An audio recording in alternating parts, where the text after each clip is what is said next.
We are nothing more than a sum of our parts. Our experiences, fears, hopes and values determine why we have become who we are today. Much of our life's direction is firmly rooted in our childhood. It's often said that children's minds are like sponges. They absorb information and details, and this data gradually forms their opinions and values, be they right or wrong. Hence why we have our age restrictions on many things that are deemed unsuitable for younger eyes and ears.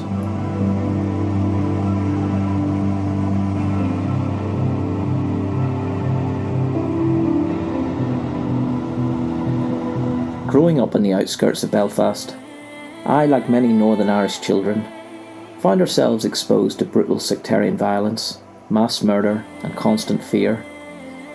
And while we weren't allowed into the cinemas to watch the 18-rated movies, we were able to turn on the televisions in our living rooms and watch government-produced anti-terrorism advertisements showing gunmen walking into bars and committing mass shootings. And when we were done with the ads, we could watch the local news and see the aftermath of car bombs, sectarian murders, and shots being fired over paramilitary coffins. And then we were influenced by our parents, and although they only wanted to keep their children safe, they set boundaries and rules, and certain areas became dangerous or no-go zones.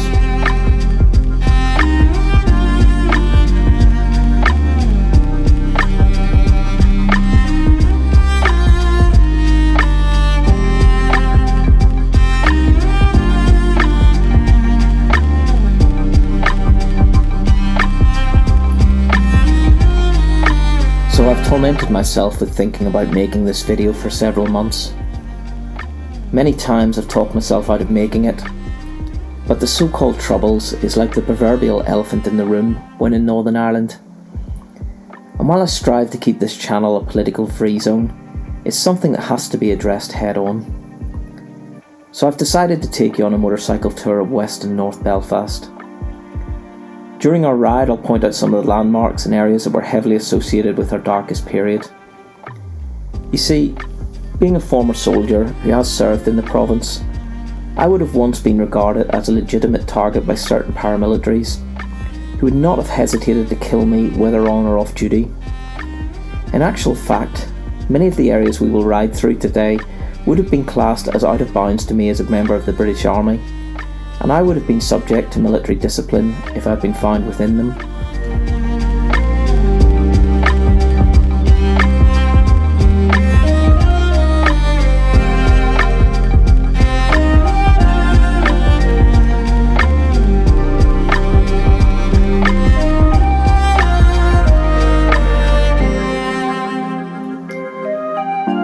So as well as making a historic video, this journey is also an odyssey for myself, a chance to finally address lifelong fears and perhaps to lay old demons to rest.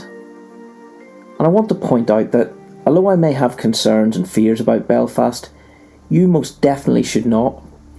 Today's Belfast is a very different place from the Belfast I knew growing up in the 1980s and 90s. During a guided bus tour a few years ago, the commentator actually pointed out that Belfast is statistically the second safest city in the world. So you should add Belfast to your bucket list. And when you do visit, I highly recommend you take an open-top bus tour, especially as the tour guides are much more knowledgeable than myself.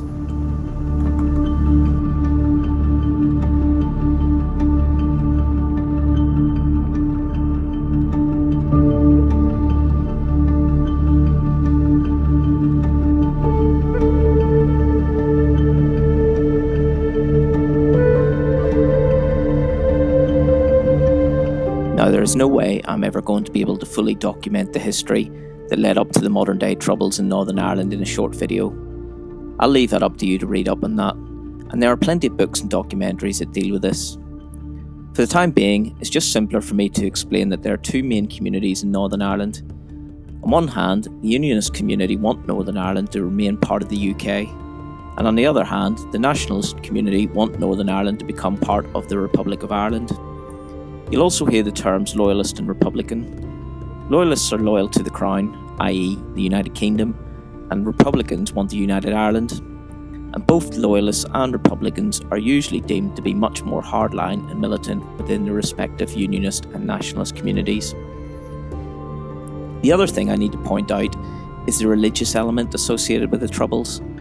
So on the whole, and there are exceptions on both sides, Unionists mostly tend to be from the Protestant religions, for example Presbyterian, Methodist, Church of Ireland, etc., while Nationalists are mostly Roman Catholics.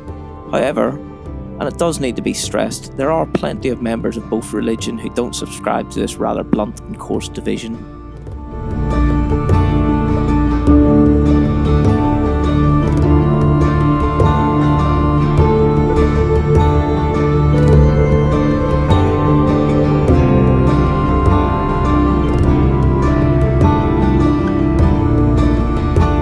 So you'd be mistaken for assuming that just because I served with the British Army that I'd subscribe to Unionist ideology. The truth is, I'm 100% neutral. I hold both a British and Irish passport, and I really couldn't care what flag flies over my homeland. The only things I truly hope for are peace, compromise, and acceptance. Now, it's a common misconception that everyone in Northern Ireland is obsessed with politics and religion. In reality, it's only a very small percentage of people that feel strongly enough to outwardly express their personal beliefs. You'll find that most folks in both communities are more concerned about the same things that affect every other family in every other city, those being things like health, finance, and life prospects. Folks, the simple truth is that I've seen far too much blood spilled by both Republicans and Loyalists to ever really want to be associated with either side. And just because I served as a soldier doesn't mean I blindly support the British military and everything they did during the almost 50 years of Operation Banner, the longest ever continuous deployment of the British Army. And with regard to religion, well, I identify as an atheist. However, having been born into a religious family, I was, and I still detest this, labelled as a Methodist on my birth certificate. So bizarrely, despite not believing in any organised religion, I would still be labelled as a Protestant. But here's the thing. If you believed everything certain elements would have you believe, you'd think Protestants and Catholics never mix. And you'd be totally wrong. You see, growing up, my best friend was a Roman Catholic, and in all the years we've known each other, religion has never been an issue. So folks, I'll do my best to give you a neutral, non-biased tour of West Belfast. And if I get certain details wrong, well, I apologise. And another health warning. Unfortunately, and I see this all the time, videos such as these tend to attract sectarian, hate-filled comments. So I'd ask that you refrain from making these comments, as this is not what this video is about.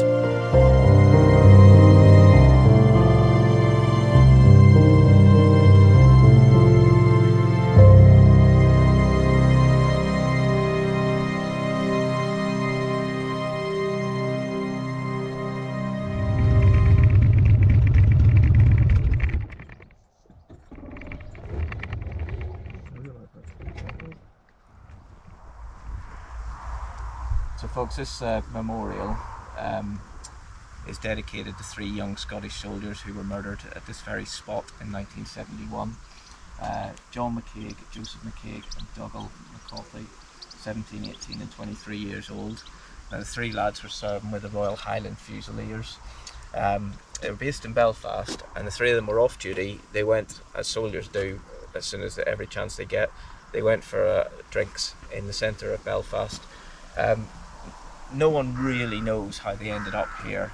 It's generally accepted that the 3 lads were quite worse aware for beer and were honey trapped basically. A promise of a party that they could go to potentially. For some reason they got in a car with someone and they were driven out of Belfast. Why they stopped here again is unknown. Is generally assumed and accepted is that they obviously had a lot to drink, needed the toilet, stopped here at the side of the road to relieve themselves, and all 3 were shot dead, and their bodies were left lying along with a couple of beer glasses. The Knockagh brothers, John and Joseph, they also had a third brother who was actually serving in the same regiment. He couldn't attend with them because he was on duty at the time, and they actually had a fourth brother who was serving in the Royal Marines at the time, and was flown back for the funeral. It really was an eye-opener at the time for the army and the security forces in general, because at that time there had been deaths of soldiers, but they'd been while they were on duty patrolling in riots, etc. These three lads were the first to be murdered off duty, and it really set a precedent for what was to come, and it really opened the eyes of security forces. There were a lot of security procedures that were put in place to stop lads going drinking off duty.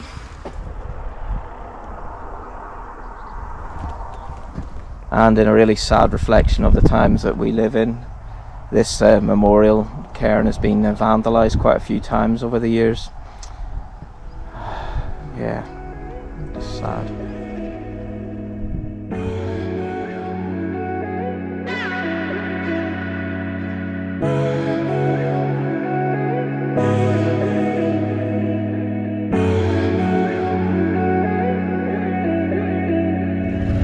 So the first thing you'll notice about Belfast is surrounded by hills,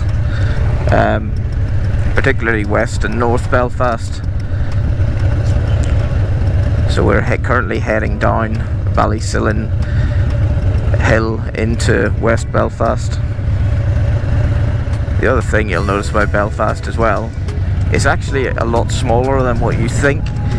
Like, bearing in mind this is a capital city, but you could probably walk from one side of it to the other in only a matter of a few hours.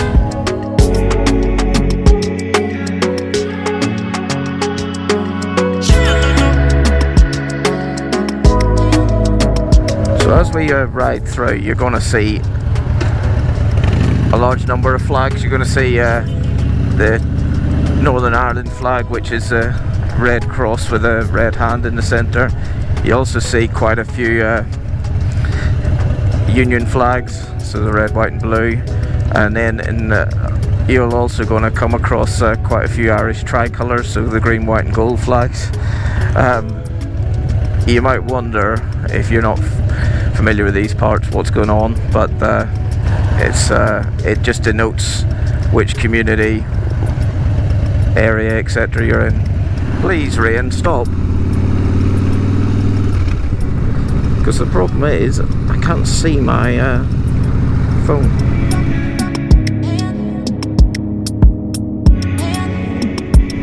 So this Old Park Road, this is, West Belfast. Just as we come in, this has seen its fair share of troubles over the years, sadly. See, this is the mad thing, right? So, literally less than a mile ago, you were seeing Loyalist flags, Red Hands of Ulster, Union flags. Now, you just turn a corner and you're into a Republican area.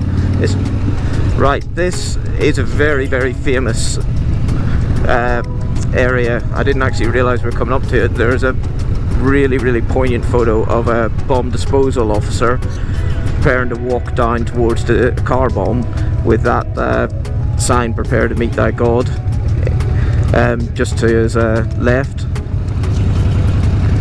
And just like that, we're back into a Loyalist or Unionist area. Honestly.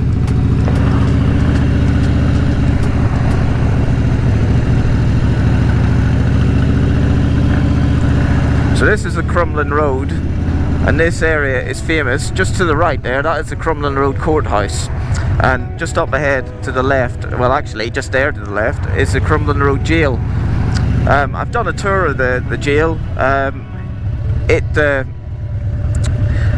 used to house prisoners way before the Troubles. It's actually really old, but the courthouse and the jail, there was a tunnel that run directly beneath us, so prisoners on remand could be taken straight to the court.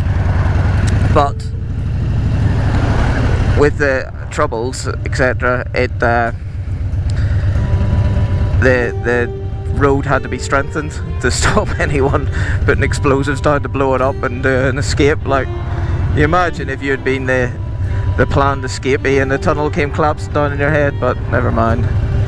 Another funny anecdote about the Crumlin Road jail, when it was basically they were looking to see what to do with it, there was talk of it being turned into a distillery, the Distill Whiskey, and the sort of promoters were boasting that it was the first time that whiskey had ever been distilled in the side of jail on the Crumlin Road. And somebody rung into the radio show that it was on, an ex-prisoner, he didn't want to give his name, but he says, I guarantee it's not the first time whiskey was distilled in there. So what we're coming up to now is Carlisle Circus, and this would be classed as an interface area. You'll hear that quite a lot if you come to Belfast and do a tour. So the two communities, basically, they bump into each other here. So this was a flashpoint of quite a lot of sectarian rioting, stones, petrol bombs, etc. So if you can see ahead and centre, there's cameras. I mean, they've mostly come down quite a bit, but it does flare up now and again, but hopefully not today because it's raining.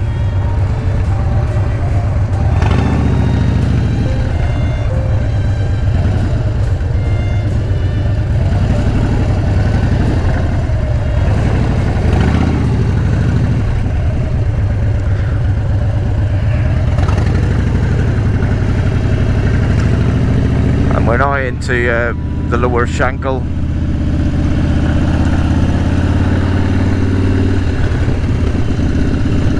Hence all the bunting.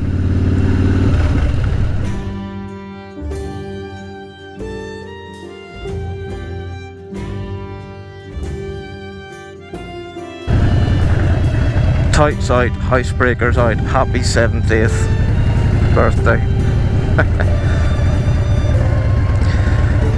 So folks, what we're turning onto here is the Shankill Road, and this is what you'd say is the biggest loyalist or unionist area in West Belfast. And I'm going to keep repeating this, like most areas, you may see a lot of flags and bunting and hear a lot of stories and stuff about things. Most people here are dead on, as we say in Belfast, dead on.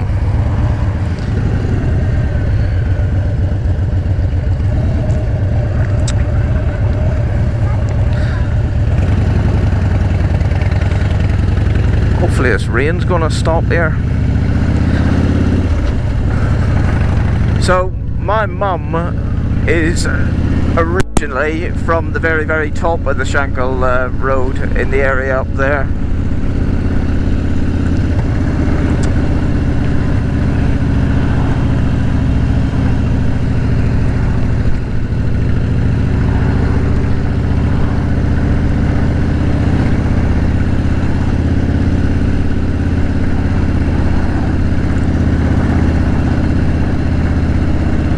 So what we're going to go and look at now is the so-called Peace Wall.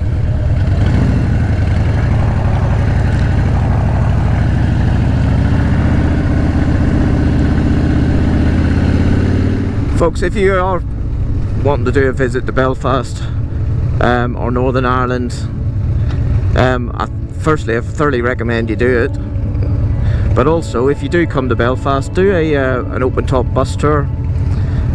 You will find the guys that do the tour, the guides, they'll give you a far better tour than what I ever could.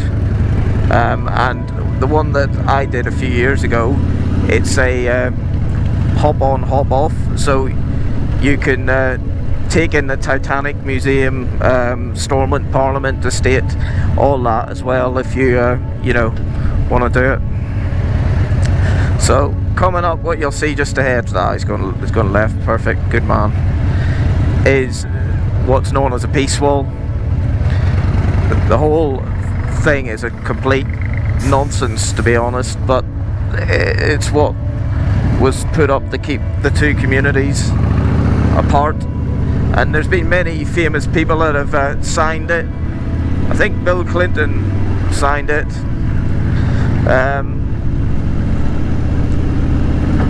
So if you like, he's actually graffitied part of Belfast. But the idea is, yeah, it's meant to stop the two communities from chucking things at each other. I don't see how walls ever promote peace, but it's what it is. There you go, latest artwork going on.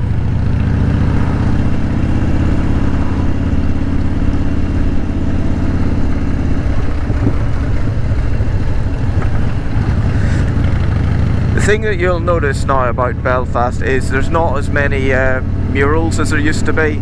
There are still a few, but a lot of them have been toned down, so where you would have had very militant, paramilitary type memorials, now a lot of them are more about the community.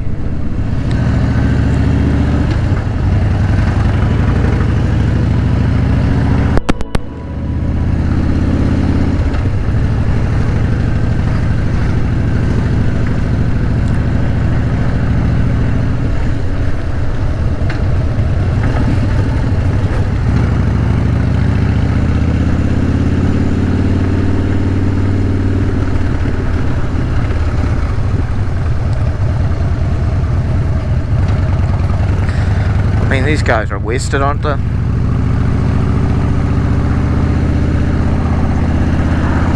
Well, I don't mean wasted as in they've taken things, I mean wasted their talent, spraying West Belfast in the rain. But you know, someday this is going to come down. I know it, and I really hope it does. You weren't stopping, were you? So these gates that you see at various places, these get closed at night.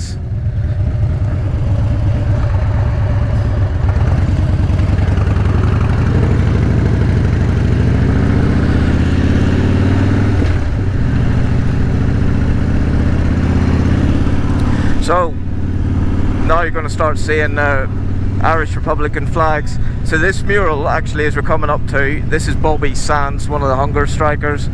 So this is one of the most photographed, well, it is actually the most photographed mural in the world, apparently.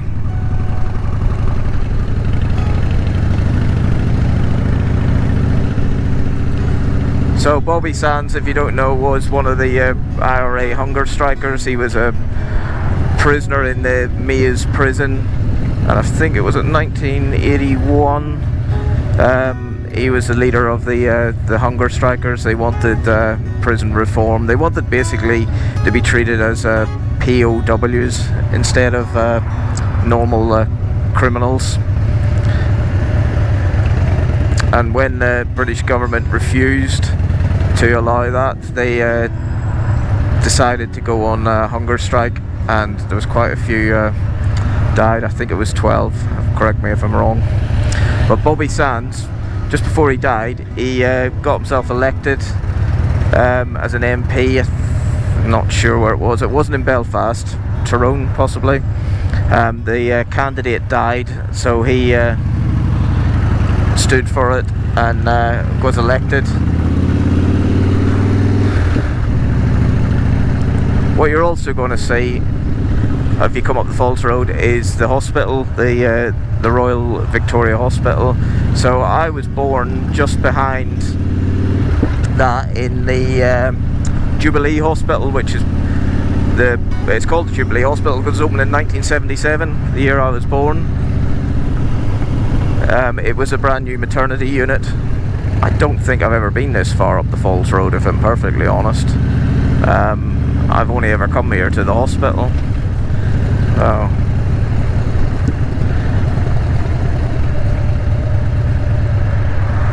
But it's like, despite what it's, you know, known for and that, it's just another street in a city where people, you know, just want to get on, just want to make enough money to put bread on the table.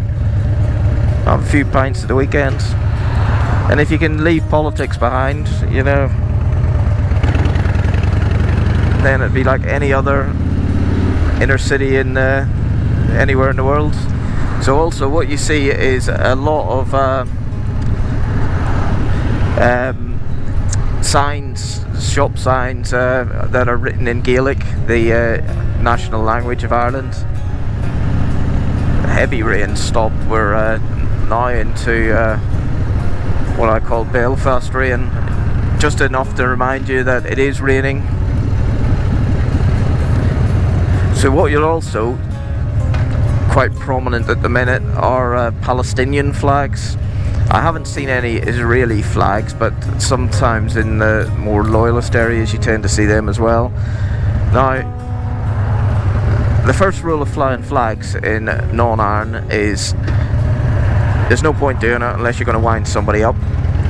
So the Republicans feel quite affinity with Palestine, i.e. the occupied territories and, you know, whatever. So they fly Palestinian flags. Of course, then the loyalists, they fly the Israeli flags to say, well, actually, we're on your side. So, oh, we got ourselves stuck here, haven't we?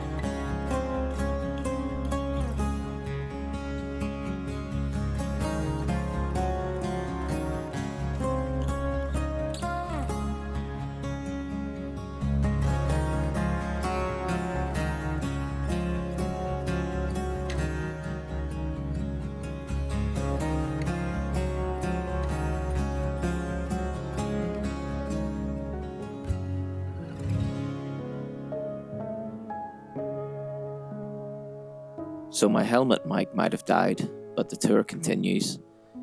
We continue up the Falls Road and into Andersonstown Road, locally known as Andytown. Now, like many areas of West Belfast, Andersonstown was regularly in the news for all the wrong reasons. One of the most shocking and sickening incidents was the murder of two Royal Signals corporals, Derek Wood and David Howes.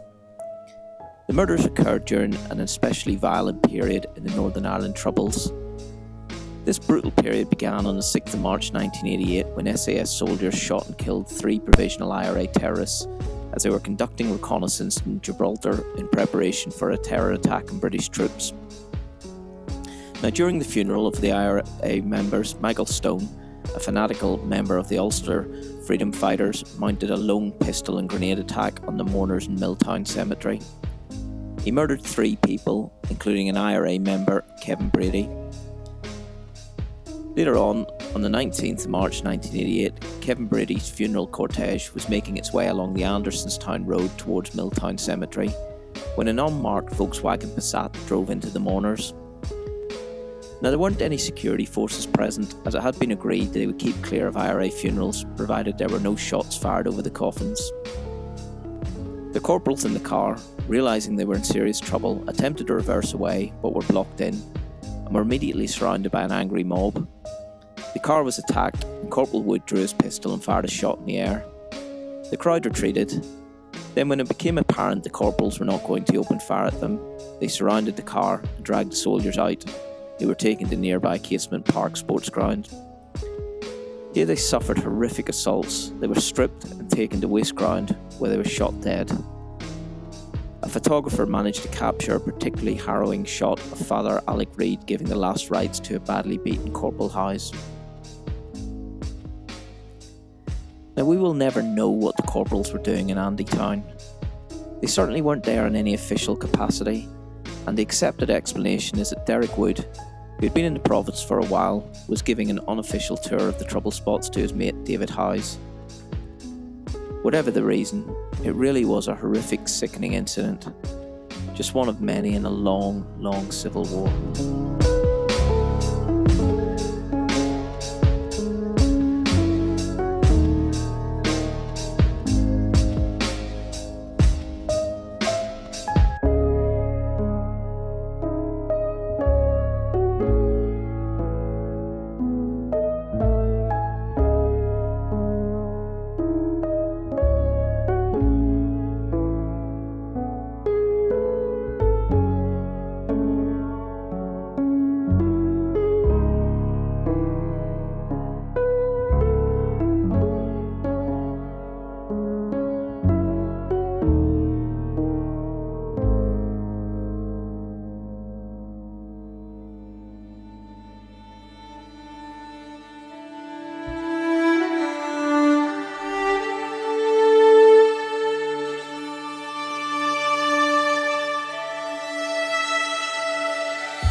So after riding into Andytown, I spun around and headed back down the falls towards the city centre. I hadn't intended to go into the centre, but I felt it's only fair to actually show you what Belfast is really about. Trendy, cosmopolitan, and actually a really, really beautiful city.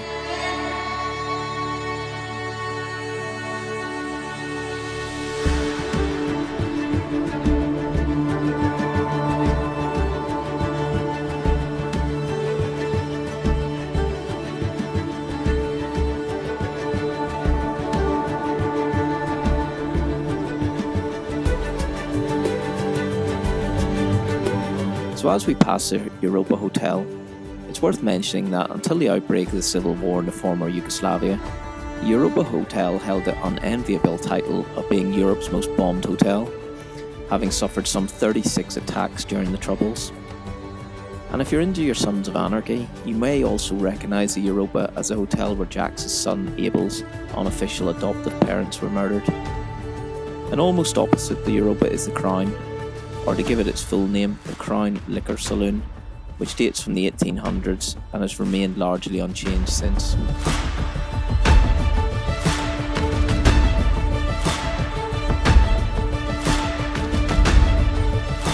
Belfast City Hall was officially opened in 1906 and replaced the old Linen Hall Library.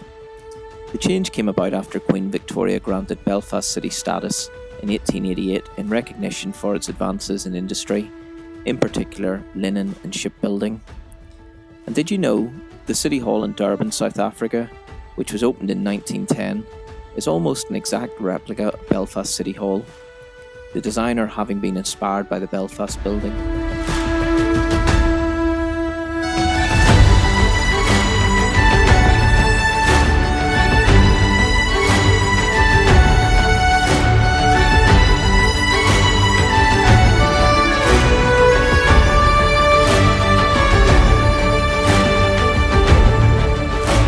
So as we head out of the city, we take a route through North Belfast. Now I feel a certain affinity with Duncairn Gardens, as my paternal grandparents lived there, and my dad grew up in these streets. Now I'd love to be able to show you the terraced house they lived in Copperfield Street, but sadly it's all gone now, and commercial properties now sit where endless rows of terraces and cobbled streets once sat. Now during 1941, Belfast was hit quite hard by the Luftwaffe, who repeatedly targeted the docks and shipyards. And my dad told me that during his paper round as a boy, he could stand in a certain spot and look in a diagonal straight line through gaps in several terraced streets where the German bomber had dropped his payload as it flew over the city.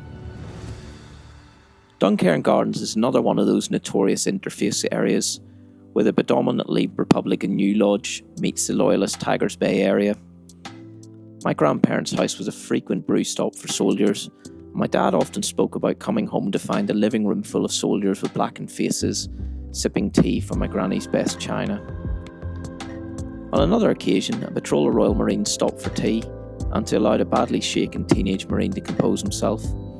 His sergeant showed my granddad the lad's berry, with a neat hole where a sniper's bullet had been an inch from ending the young Marine's life. So the York Gate Retail Park was built on the site of the old Gallagher's tobacco factory in York Road, and I do remember the old red brick building. As a kid it seemed massive, and the sweet tobacco smell seemed to be everywhere in North Belfast.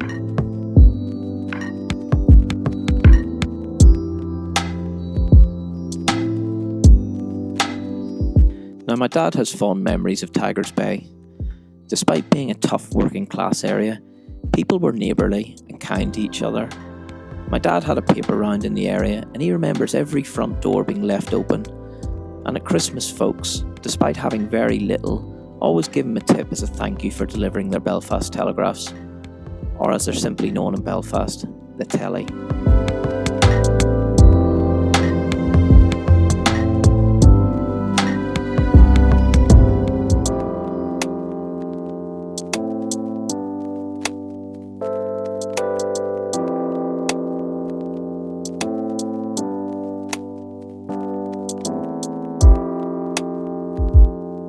So this is Jenny Mount Methodist Church in North Queen Street, where I was made to go to until I was about 16.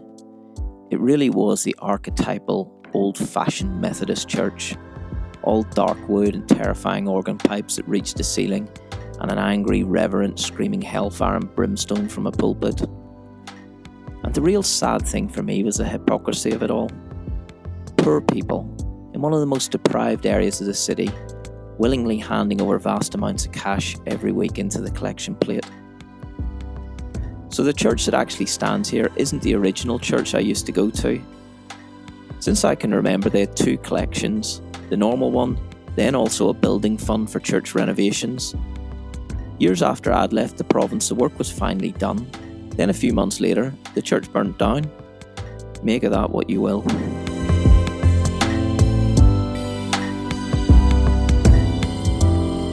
So as we head out of Belfast, we'll be taking the Old Shore Road. And this was the main arterial road into Belfast from the north, prior to the motorways being built. And I wanted to briefly stop in Mount Vernon. Again, another fiercely loyalist estate. But the reason for stopping here is to show you one of the few remaining paramilitary-style murals. And I'm pretty sure this mural has been relocated, as it used to be visible as you were exiting the motorway via the slip road.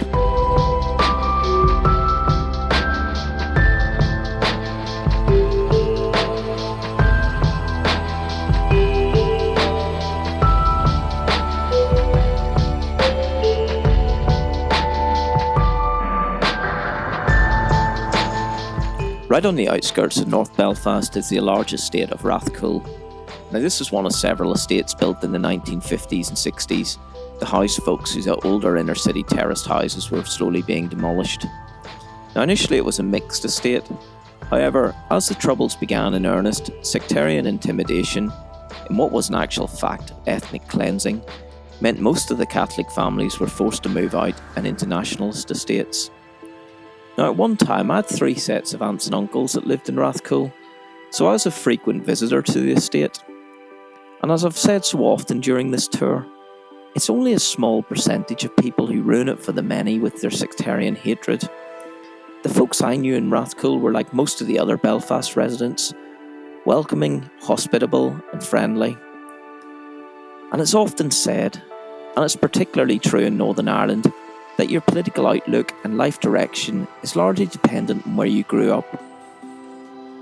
So in a sad and bizarre twist of fate, the hunger striker Bobby Sands, who has become a posthumous hero of Irish republicanism, actually lived in Rathcoole as a boy and played football in a local mixed youth football club.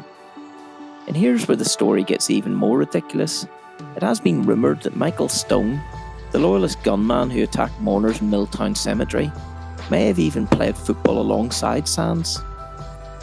So after Sands was intimidated out of his job as an apprentice coach builder, and his family intimidated out of their Rathcoole home by loyalists, he joined the Provisional IRA.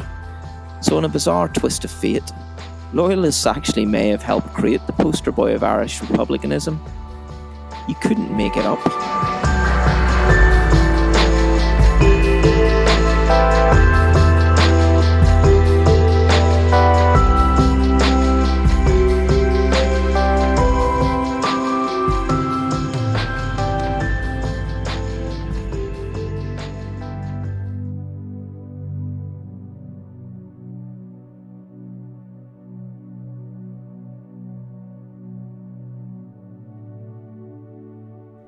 It's both oversimplistic and convenient to measure the impact of the Northern Ireland Troubles by simply counting the casualties. Almost 4,000 tragic and completely unnecessary deaths. But it's impossible to ever fully appreciate the real impact of the Troubles, as well as the financial costs, the reluctance of investment, the constant dreariness of sectarianism. And who can ever measure the impact on mental health, substance abuse, suicide, etc. Living in a never-ending conflict of 30 years with little hope of improving your lot can make life seem pretty pointless. And then there's the mass exodus of the youth, who simply wanted more from life than constantly being asked if you're a prod or Catholic. Folks I grew up with who have moved to different countries with better prospects, and a life without sectarianism. And if I'm honest, I have to add myself to the list of the many who have turned their backs on their homeland. And it's the little things that get under your skin. For example, when your national football team plays, You hang your national flag from your window. However, if I was to hang the Northern Ireland flag out, it could be deemed sectarian or bigoted. I mean, who the hell thought it was a good idea to plant a massive red hand in the middle of a flag?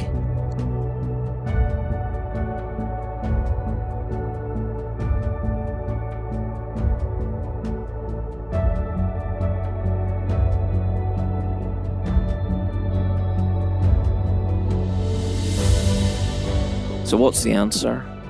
Well, sadly I don't know.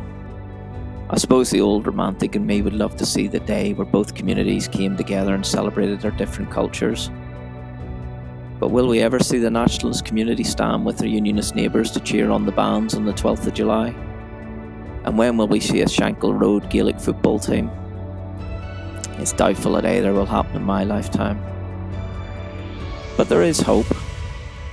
See, parents, you have a duty to your children. Instead of teaching them to hate and fear, teach them to be open-minded, tolerant and inquisitive. Don't condemn them to a life consisting of wasted years of sectarian hatred.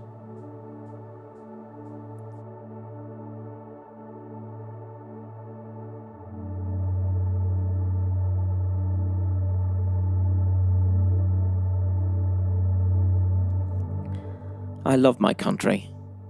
I love its people, its scenery, and its quirks. And history has taught us that hate, walls, and intolerance have never made for lasting peace or prosperity.